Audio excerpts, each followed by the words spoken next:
a questão dos falsos ensinamentos de uma igreja. O primeiro ponto que as pessoas precisam analisar é quando você lê as cartas de Apocalipse, quando as cartas são enviadas às igrejas. Cada igreja tinha os seus pontos negativos e os seus pontos positivos.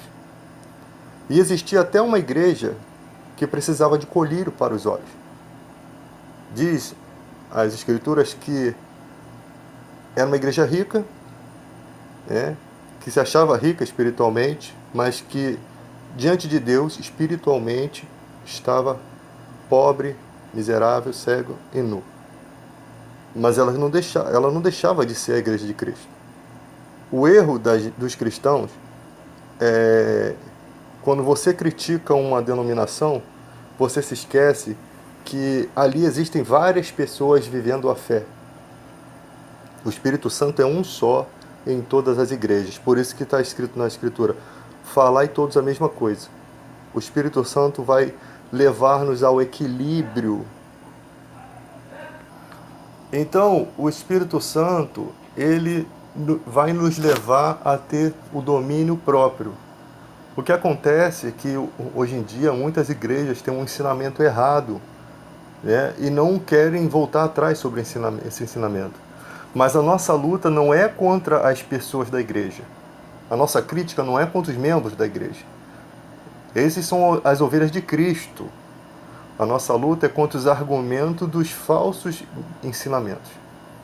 Como eu sempre falei aqui, ensinamentos que ferem outras religiões, como por exemplo, você ir até um cemitério para desfazer um suposto trabalho de macumba, Isso não é um ensinamento bíblico. E cristão não tem que ter medo de nada, tá? Falar sobre isso, você tem que ter cuidado até na hora que você for falar a respeito disso, porque hoje tudo é politicamente correto e tem muitas coisas que é preconceito, sim.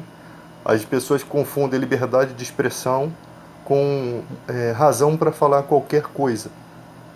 Você tem que tomar cuidado, inferir as pessoas, como que você vai falar, como você vai falar com as pessoas. Eu até estava falando esses dias sobre a questão do humor negro, As pessoas acham que o humor negro é só falar de negro, de racismo. Não. O humor negro é tudo que você usa como motivo de piada. Uma desgraça, uma situação esquisita, Uma situação de enterro, você fazer piada daquilo. Isso é humor negro. E uma coisa interessante é que as pessoas não se dão conta nessa questão, que às vezes uma piada que você faz e que você coloca um nome, quando a gente vai contar uma piada de português, sempre tem um nome fictício. Manuel, Joaquim são nomes fictícios. Não quer dizer que é aquela pessoa, mas o stand-up, hoje em dia, eles usam a própria pessoa. De repente você vai ofender, você pode fazer uma piada falando dos órgãos sexuais da pessoa. Isso daí é uma coisa terrível, porque a pessoa tem filho, tem família, que se ofende. Com essa era digital que nós vivemos, uma humilhação, ela fica imortalizada. Ela fica imortalizada na internet. Uma ofensa fica imortalizada. Então o coleguinha da escola lá pega ali afronta aquela piada, e ali está lá o filho do artista famoso e está sendo massacrado pelo bullying na escola. Então a gente tem que tomar cuidado, porque é uma época diferente, tá? Na questão da religião, Deus nos dá muita sensibilidade para compreender as coisas. Ele nos dá muita sensibilidade para entender o que é falta de amor. Apesar de nós cometermos erros, e a maioria dos erros da igreja é por falta de conhecimento, por mau ensino. Aí você vai lá, tem lá, o cara fez um trabalho de uma oferenda, e aí a pessoa faz um trabalho, e você vai lá e chuta, você vai lá e humilha, filma aquilo, faz escárnio sobre aquilo. Para aquela pessoa que fez aquilo é sagrado, tá? Então tem que haver um respeito com o entendimento do seu próximo, ou a falta de entendimento do seu próximo. Isso é uma atitude de amor. É quando a graça de Deus está tão tremenda em nossa vida, a ponto de compreender que as pessoas às vezes seguem situações porque acreditam naquilo, né? Elas acreditam naquela. O evangelho não foi iluminado a ela para ela ter a nossa visão. Então ela tem a visão dela. Respeite a visão das pessoas. O que eu mais vejo na vida é pessoas, às vezes, tá lá no Guanabara, tá de turbante, fica todo mundo olhando, parece até que é alguma coisa estranha, né? Esquisita. Gente, você pode conversar, você pode ajudar, isso não vai fazer mal algum à sua vida. As pessoas têm um preconceito, sabe? É uma coisa terrível, terrível. Porque a visão do cristão é assim: se eu tratar bem, eu vou estar contribuindo para ela continuar crendo naquilo que eu acho errado. Essa é a visão do cristão. É uma visão totalmente imbecil, idiota, ignorante. Entenda pelo que a Escritura diz. Ninguém pode dizer Senhor, Senhor, que Jesus é o Senhor, que Deus é o Senhor, se não for pelo Espírito Santo. Todas as pessoas que conhecem o Evangelho são iluminadas por Deus. Jesus fala do novo nascimento. Lembra que Pedro fala que quando Jesus vem questionando a situação de que dificilmente o rico entrará no reino dos céus, porque todo mundo achava que riqueza era sinônimo de bênção de Deus. E Jesus mudou aquele pensamento, mostrando que a riqueza faz com que muitas vezes a pessoa se afasta de Deus, mas que não era impossível entrar no reino de Deus. Quando perguntou quem pode ser salvo, Jesus disse: para o homem é impossível, mas para Deus tudo é possível. Então Deus sabe trabalhar na vida do rico, do pobre, do mendigo, do alcoólatra. Deus sabe trabalhar em toda a vida, porque o Espírito Santo, ele intercede por nós com gemidos inexprimíveis, que Deus ouve, que Deus entende, que Deus abençoa. Ele é o Consolador. Se nós que somos igreja, que asseguramos ter o Espírito Santo, não temos domínio próprio, não temos o respeito e o amor de Deus, que Deus é amor, de quem vai se esperar esse amor? As únicas pessoas nesse mundo que são consideradas sal da terra e luz do mundo são os cristãos. Os únicos que podem representar esse papel são os cristãos. Então, quando você me vê criticando Igreja X, Igreja Universal, Igreja Mundial, eu não vou estar lutando contra o cidadão. Eu não vou estar lutando contra a pessoa, vou estar lutando contra os argumentos estúpidos e ignorantes das pessoas. E qual é o objetivo? Se possível, aquela pessoa se arrepender. Se possível, se a mente dela não estiver cauterizada. Deus não tem prazer na morte do ímpio, de nenhum ímpio. Tanto morte física quanto espiritual. Ele é capaz de voltar-se para qualquer pessoa que o busque em espírito e em verdade. Você errou a vida toda. Se hoje você disser: eu quero buscar Deus em espírito e em verdade, acabou. Todo o pecado foi perdoado, tudo foi lançado no mar do esquecimento. Não significa que não possa haver consequência dos seus erros. Não significa que você não possa ser preso ou, se de repente, até se entregar às autoridades. Não significa isso. Você acabou de cometer um crime, aí o cara se arrepende. A atitude mais justa seria a pessoa tentar pagar o preço, né, do que fez, do que cometeu, pagar o erro, reparar o erro. Você sabe que às vezes nem acontece consequência nenhuma. Às vezes a pessoa até tenta e não acontece nada. É lógico que um erro cometeu há 30, 40 anos atrás, mas o objetivo de Deus é que se siga daqui para frente. Se tiver que acertar algo com a justiça, acerte. Se não tiver que acertar, siga em frente. Tá? Cada um qual sabe como vai se posicionar na vida. É até uma coisa que eu nem posso interferir. Cada pessoa sabe como é que vai se posicionar na vida. É igual quando você vai ministrar sobre casamento. A gente às vezes tem as razões para um casamento terminar, adultério e tal, mas a gente não pode se posicionar contra o fim do casamento. Sempre quem tem que tutelar, quem tem que, não sei se é essa a palavra certa, quem tem a responsabilidade de resolver a situação os dois, são os dois, marido e mulher. O pastor está ali como um conselheiro, como alguém que vai orar pelaquela situação, né? Para que aqueles ventos possam cessar. E lembrando sempre que quando Jesus disse: por que você enxerga o argueiro no olho do teu irmão se existe uma trave no seu olho? Primeiro retira o argueiro do seu olho para que você possa enxergar para tirar do seu irmão. Ali você tem que perceber a sua vida espiritual se não há uma trave, se não há um problema pior do que aquele que você está criticando. Porque quando vocês vêm comentar as coisas no meu canal, pelas coisas que as pessoas dizem, percebe-se que existe um travessão do Maracanã no olho. É pessoa que vem argumentar xingando, é pessoas que vêm com palavras pesadíssimas, agredindo, ofensivas. Então, para que você quer tirar o argueiro se tem uma trave no seu olho? Se você não tem domínio sobre a sua língua? O que não refreia a sua língua, a religião dele é vã, está escrito. Então, não falo que você não cometa, não estou falando que você não comete erros. Estou falando que tem pessoas que só vivem atacando, atirando para tudo quanto é lado, achando que isso é obra de Deus. Obra de Deus é feito com domínio próprio. Às vezes a gente perde a linha não por questões de ódio. A gente não odeia as pessoas, a gente odeia o ensinamento errado. Então, se você vem questionar alguma coisa, tem sempre que ficar observando se não há uma trave nos seus olhos. E aí você, sem as traves nos olhos, você pode tirar o argueiro que há no olho do irmão. Ou seja, você também tem a responsabilidade de consertar, de ajudar o irmão a enxergar direito. Não existe outra explicação. A Bíblia é muito simples para quem é simples. Ela é muito fácil de se compreender. Né? Não vou falar que você vai entender tudo de Apocalipse, mas o que diz respeito à vida e à salvação é muito simples, é de simplicidade a compreensão. Aqui ninguém está falando em japonês em braille, né? Como diz a música do Djavan.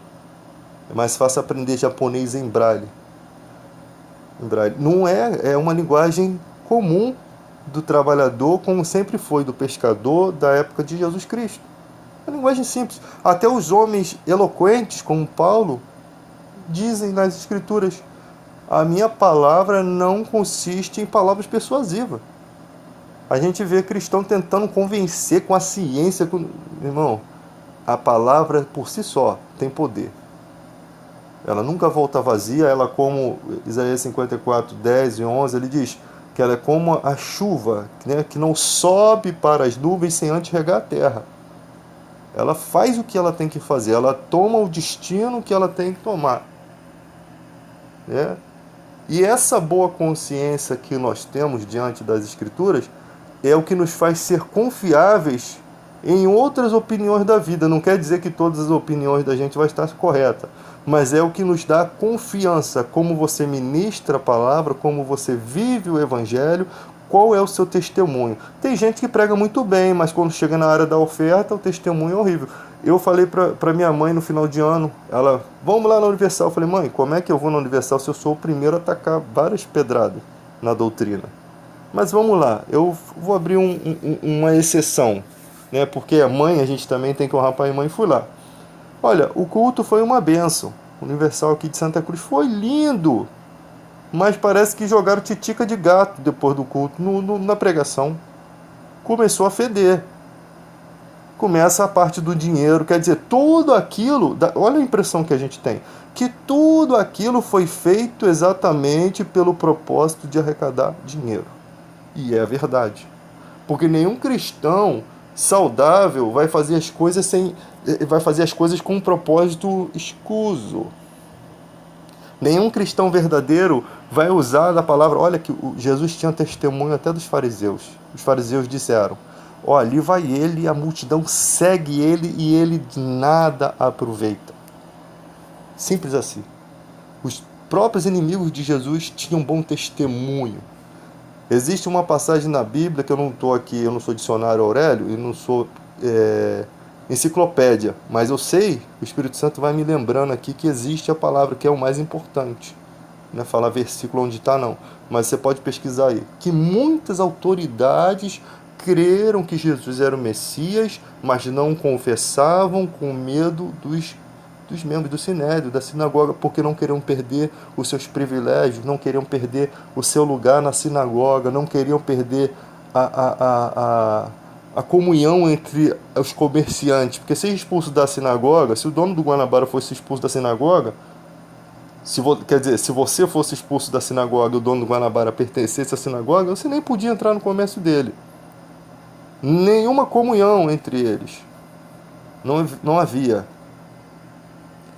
A questão do amor ao próximo, na questão bíblica, era totalmente invertido, porque quando Jesus fala do amor ao próximo, tinha gente que perguntava, quem é o meu próximo? Porque eles tinham... Como é que você vai ter essa dúvida? Porque os israelitas achavam que o próximo dele era só aqueles que pertenciam à nação. Os de fora, os estrangeiros, eram imundos, eram gentios, não tinha como ser os seus próximos, o seu próximo. Então Jesus vem reparando, consertando. O cristão que não tem um comentário bíblico, ele pega uma palavra aqui e joga lá no teto. Ele é como aquele cara na aula de tirar a ata aí, que a mira, o alvo está ali na frente dele, mas ele dá um tiro lá no teto. É igualzinho. Ele não consegue acertar o alvo porque ele não tem a compreensão do que ele prega.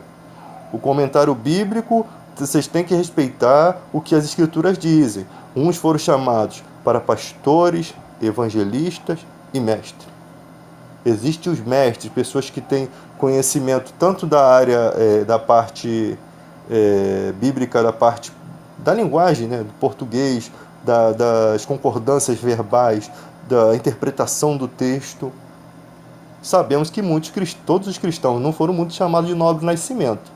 Então, por isso, Deus eleva os mestres para poder ensinar esses que não foram chamados de nobre nascimento, que não tiveram um bom conhecimento da palavra, para poder aprender. Mas aí, quando o cara aprende, o cara já acha que ele é o Pasquale. Porque nós temos uma independência, sim. Cada cristão é um líder, cada cristão representa o evangelho bem. Só que precisa conhecer mais. Prossigamos em conhecer o Senhor, crescer na graça e no conhecimento. Não pode só crescer no conhecimento. O temor do Senhor, o princípio da sabedoria. Por isso que diz que crescer na graça primeiro. Crescer na graça e no conhecimento. Não dá para crescer no conhecimento sem crescer na graça. Mas é possível crescer... não, dá para crescer no conhecimento sem crescer na graça. Mas não dá para crescer na graça sem orar, sem buscar a Deus, sem ser fiel a Deus. O princípio da sabedoria é o temor ao Senhor. Temer a Deus é o princípio. Você pode crescer no conhecimento e não crescer na graça. Isso pode acontecer. Ou você pode crescer no conhecimento, na graça, e depois você abandonar a graça e ficar só com conhecimento. Mas não tem como você ficar só com a graça sem o conhecimento também. Porque aí você vai salvar só a si mesmo. Você tem que ajudar os argumentos. Quando você quebra um argumento na mente da pessoa, você causa uma coisa muito boa, porque é como se aquela pessoa tivesse travado, como se houvesse um obstáculo, um muro que impedisse dela seguir.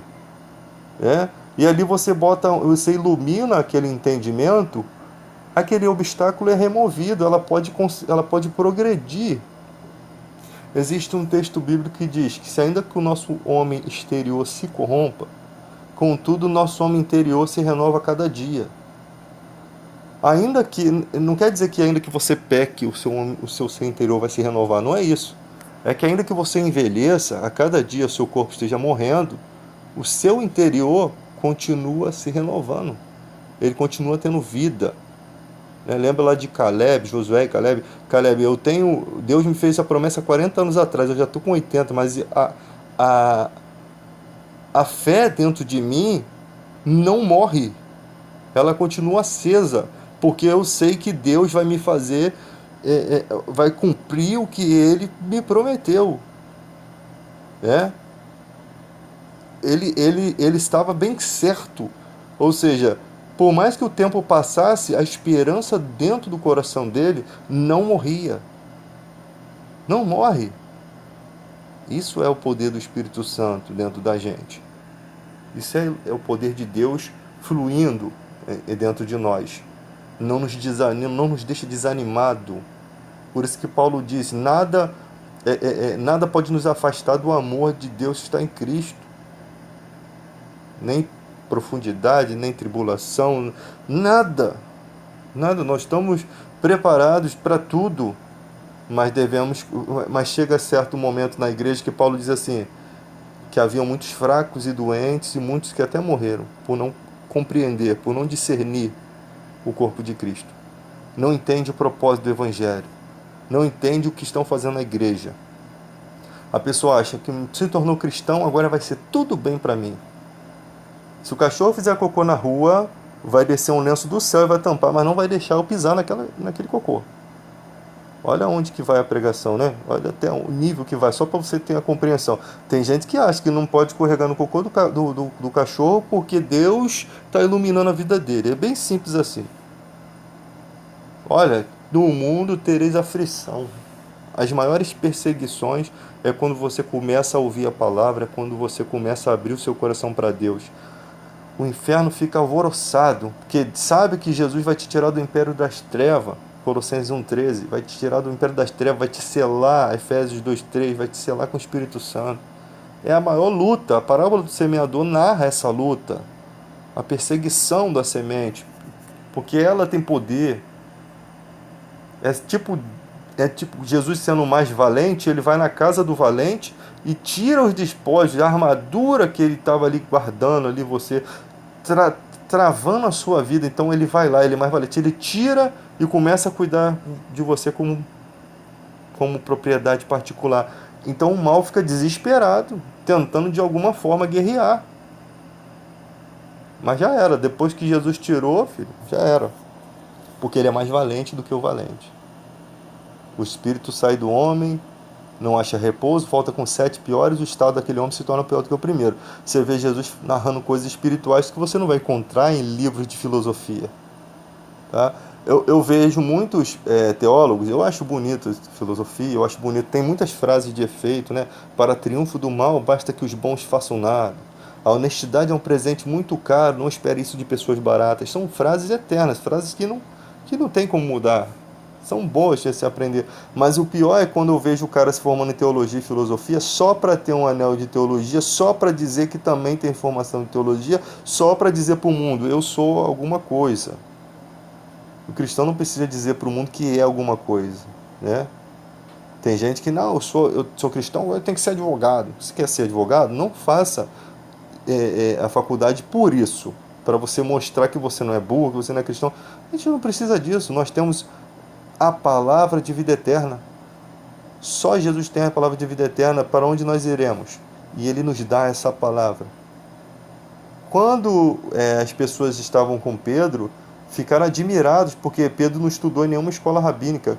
Como ele tinha tanto conhecimento. E Pedro não só tinha conhecimento, tinha o poder do nome de Jesus, tinha o poder do Espírito Santo.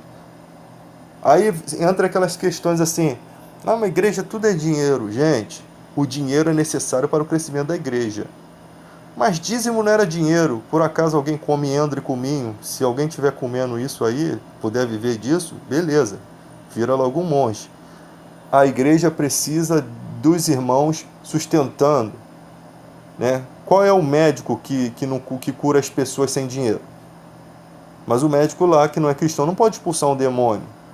Ele não pode orar pela sua vida, não tem poder para orar sobre a sua vida, porque ele está no império das trevas, ele ainda não foi iluminado, salvo se ele for cristão. Então a igreja faz esse papel onde ninguém no mundo pode fazer esse papel. E os cristãos ficam se desvalorizando. Eu sou um simples empregado doméstico, eu sou um simples... Fica se vitimizando, sei lá qual é a palavra certa, que eu não sou eloquente. Fica se vitimizando. E aí o evangelho, o que está dentro dele, que é poderoso, fica limitado ao sentimento do profeta, fica limitado ao que está na mente da pessoa, né? Tem gente que peca e fica assim, eu não sou digno. Gente, prossigamos, deixa as coisas que para trás ficam e prossigo para o alvo. Não pode ficar, eu fiz isso de errado, eu não mereço, fica com um sentimento de auto, sei lá qual é o nome, autopiedade. Isso Deus não está nem ligando para essa hipocrisia, porque a primeira chance que tem do homem agarrar o pecado, ele agarra mesmo, beija e casa com o pecado. O homem é assim mesmo. Tá tudo bem espiritualmente, A primeira chance, por isso que diz que o coração do homem é desesperadamente corrupto. A primeira chance de cometer um erro, ele vem, abraça e larga Deus, e como se Deus não existisse, e vai embora com o pecado. O homem é assim, mesmo os cristãos.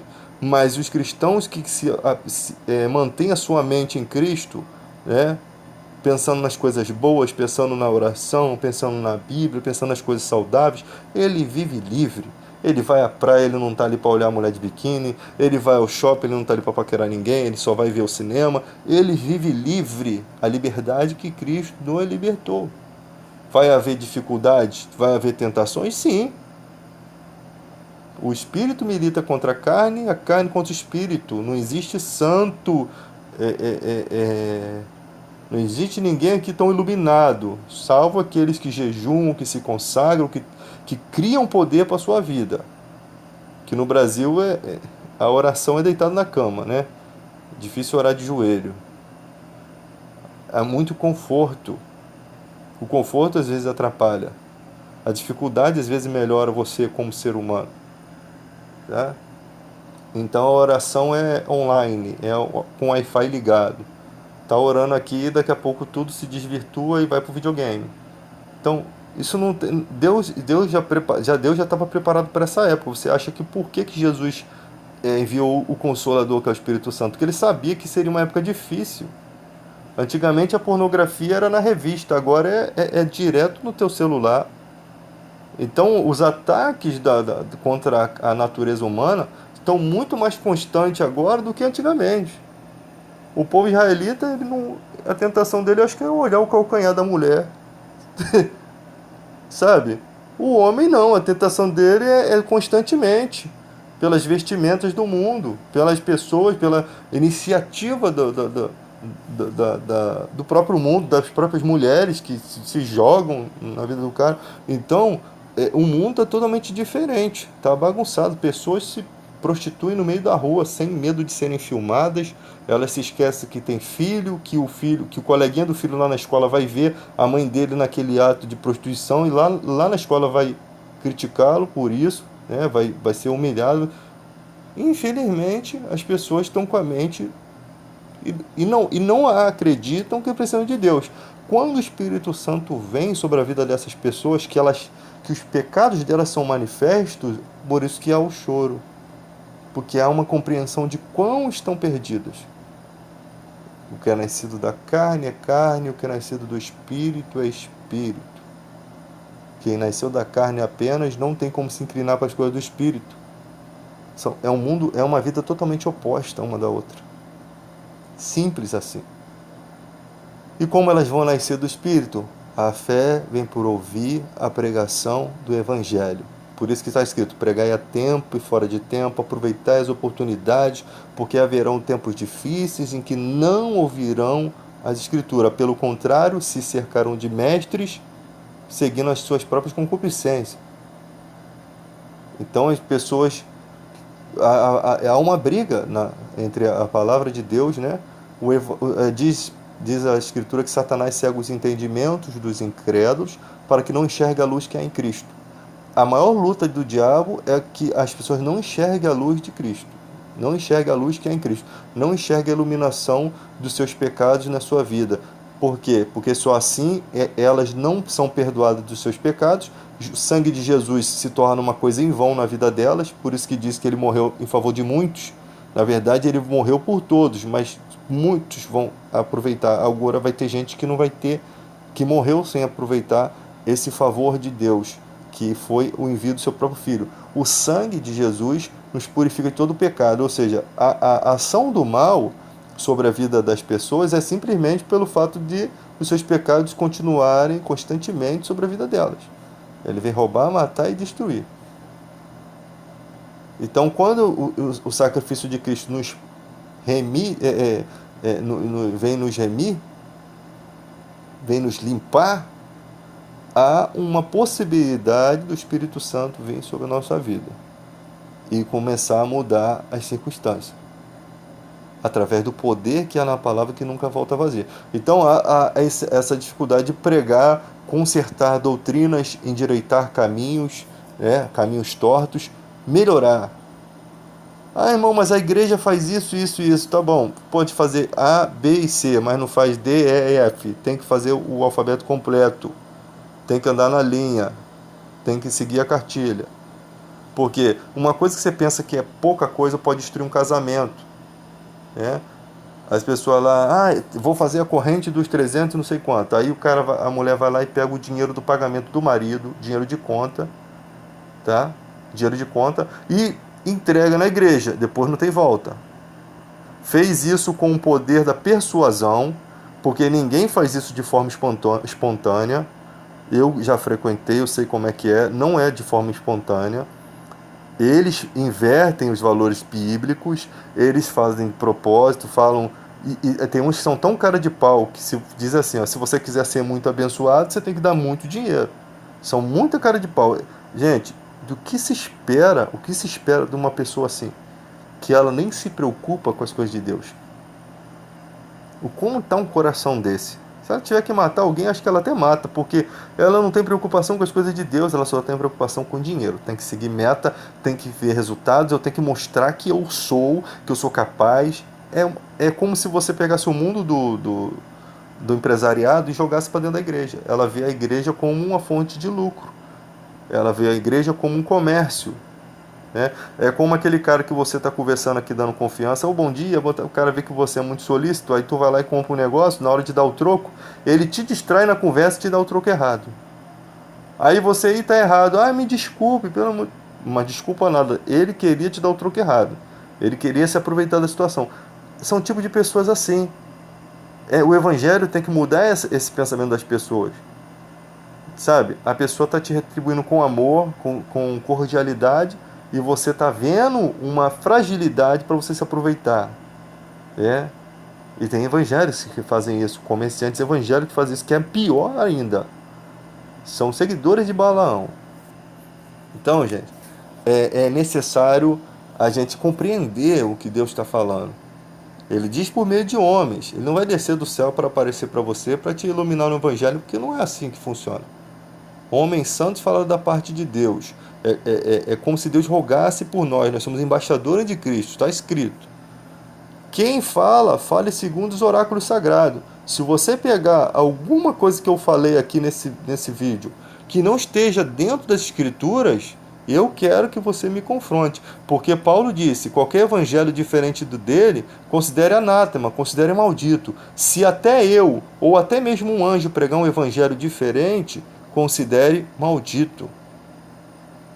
Paulo já estava pensando na possibilidade, se eu endoidar, se eu ficar fraco, se eu for persuadido a pregar um evangelho diferente, se por algum motivo eu pregar um evangelho diferente, já pode considerar maldito. Não é porque eu, Paulo, que preguei a vida toda para vocês, que instituí a igreja em certos lugares, que sofri pelo evangelho, nem eu tenho o direito de mudar o que foi pregado.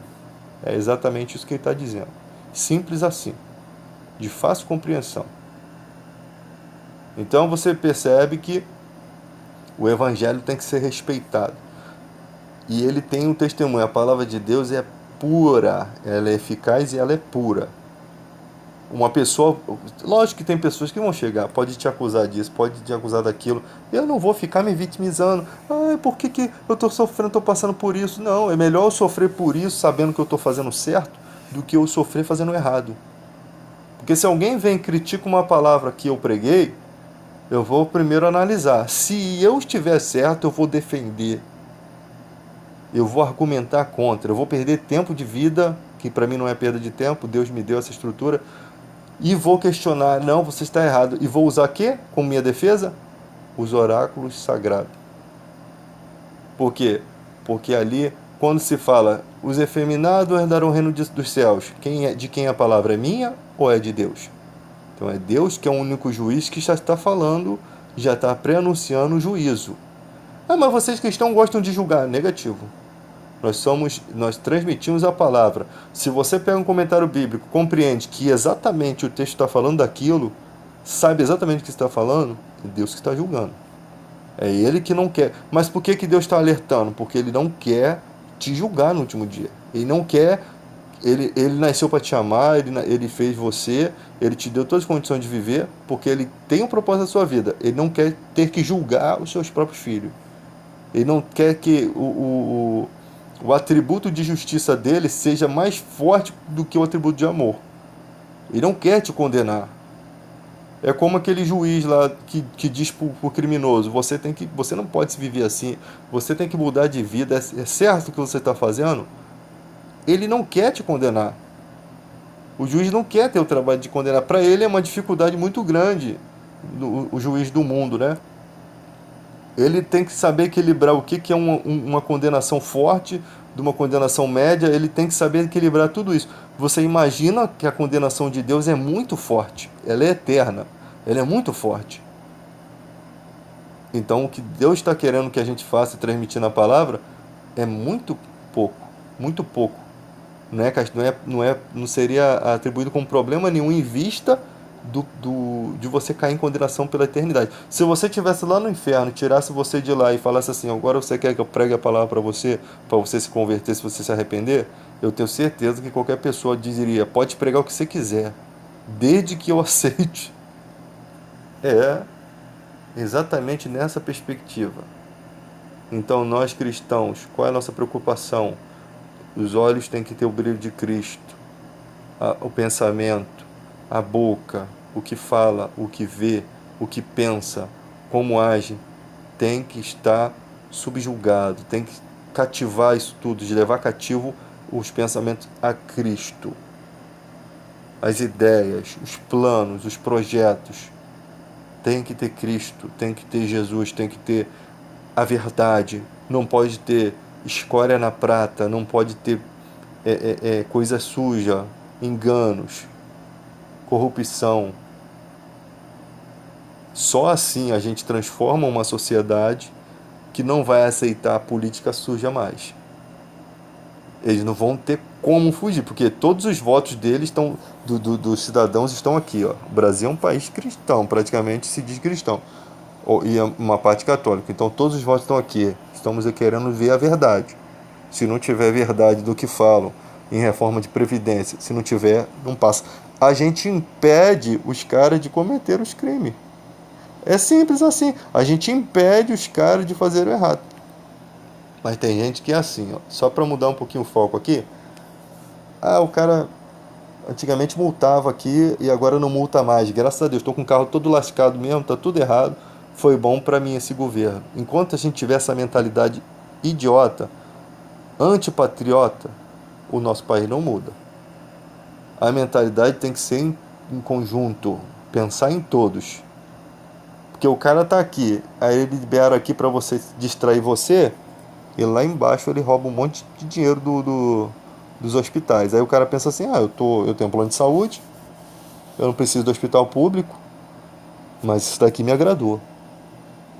Como quem diz, o resto das pessoas que se explodam. Isso é um pensamento antipatriota. Nenhum soldado vai à guerra por si mesmo. O soldado vai por seu país, vai pelas pessoas que ama, e ele acaba lutando até pelas aquelas que ele não ama. Nenhum soldado vai à guerra por si mesmo. Tá? Ele não, tem gente que vai em busca de medalhas, de honras, de homem, tudo chega lá, morre, perde a vida, perde a saúde, perde a perna, morrer e perder a vida, essa daí foi boa, né? Errei aqui. Pessoa perde tempo de vida, perde a criação dos filhos, perde o nascimento, passa anos na guerra por conta de uma medalha, porque quer ser honrado. É idiotice. Ser honrado é bom, mas você ir com essa finalidade apenas, não. Eu vou lutar pelo meu país, vou conquistar pelo meu país, porque vai ter uma outra geração. É isso que é o pensamento certo. Então, galera, para não estender e não misturar política com religião, porque sempre uma entra na outra, isso é normal. Vou finalizar, que Deus abençoe a todos. Espero que, se não gostaram, não tem problema se dar like ou dislike, não me importo com isso. Estou aqui para pregar o Evangelho. Até a próxima. Fui.